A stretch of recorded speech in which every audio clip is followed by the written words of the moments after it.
So before I go into the steps to take for the PhD application,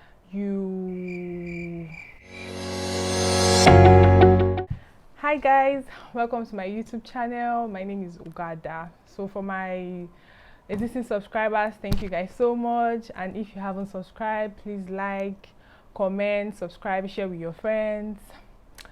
So without further delay, let's get into today's video. So today I'm going to be talking to you guys about my PhD, how I applied for my PhD, So today I'm going to talk you guys through the process of my application and how I applied. Obviously this is UK centric.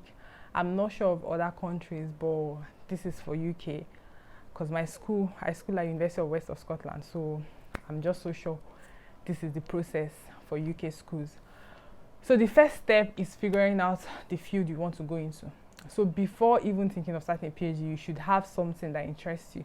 Maybe something you saw during your master's or your undergraduate, or an article you read online, or just something maybe on the news. It can be COVID, just to find solutions to it, just anything. Then for me, I've always been interested in risk management. So for my master's, I did finance and risk management. So I've always been interested in risk management. Then when I was writing my dissertation, corporate governance kept popping up. My dissertation was on impact of bank fraud on the Nigerian economy. So I noticed that everything just boils down to corporate governance. For them to have that kind of risk appetite, it means that the top is actually very weak. So just imagine a bank manager giving loans based on personal relationship without even following the proper procedures. So something like that just kept on popping up, and then and there I just knew I wanted to do corporate governance, just something related to corporate governance and risk management. So I now came up with my topic. And you also need to know like your scope of studies. If it's just one country, two countries, so you just have to figure out all those stuff. So that's the first step in applying. So we'll move to the second step. The second step is to find your supervisor. So you need to find someone in your field. So if you're in management, you need to find someone that is in management. If you're in humanities, you need to find someone in humanities, science, just someone in your field.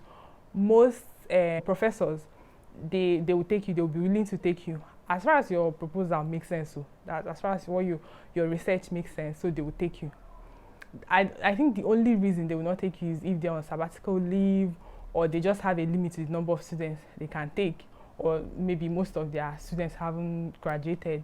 I think that's the only reason they won't take you, or they're not just interested, but sometimes they will just refer you to someone else. This step is just finding your supervisors. For me, I went online, so I'm going to make a video like step by step how I found my supervisor, my school.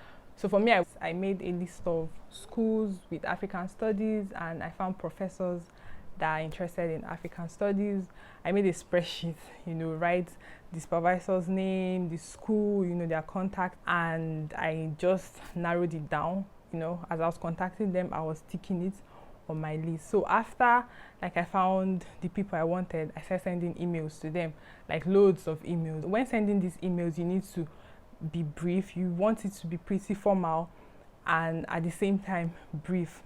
You don't want to write long stories on that emails, because they have a lot of emails they have to attend to. So you need to be short and concise, like just straight to the point, short and straight to the point. So that's all. You have to introduce yourself. You have to introduce your topic, your area, the area you want to research on.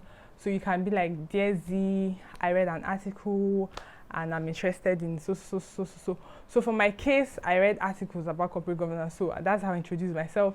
So I'm like, dear Professor John Strutter, just all those stuff. Then I'm like, I read an article concerning this, and I found out this, and I'm interested in pursuing this.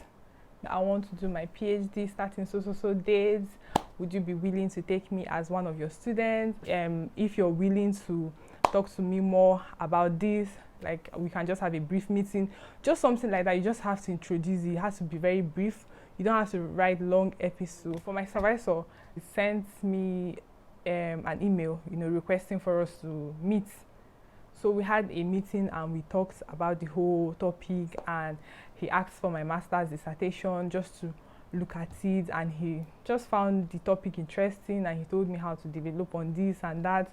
just that kind of thing. That's just how you want to go about it. So before you go for that interview, you have to research about the school and research about your supervisor, you know, just to know everything. So when we met, he did not just ask me academic questions, he asked me like a whole lot to just know if I'm ready for this journey. You know, he just asked me so many things.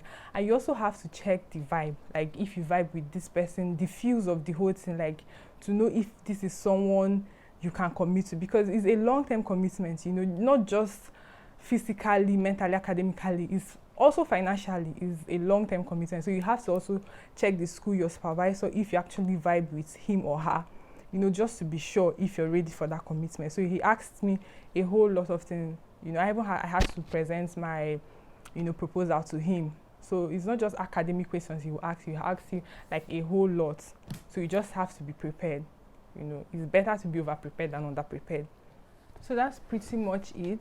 After accepting my supervisor and my supervisor accepting me, we had like a couple of meetings and emails. So the final step now is to go through the application process just to apply. So if you've studied in the UK, maybe you've gone through master's application undergraduate, you're good to go, honestly, in the UK, because it's straightforward. So my supervisor put me through the whole application process. So I started my application. So you just have to like answer a couple of questions, fill in your details, who is your supervisor. You know, for my case, my school didn't have an option where you have to put in the name of your supervisor. So I wrote it on my proposal. You need to actually write his name or her name so that the application goes to his desk, you know, at some point. So that's what I did. It sounds really easy, but you know, doing it, I realized that it was stressful and time consuming, but you get the hang of it. It's quite straightforward. It's just that it's time consuming, especially writing your proposal and sending out all those emails to supervisors, except your master supervisor is ready to take you. Then you're good to go. So yeah, this is how I applied for my PhD. I hope this helps someone. And we've come to the end of the video. Bye.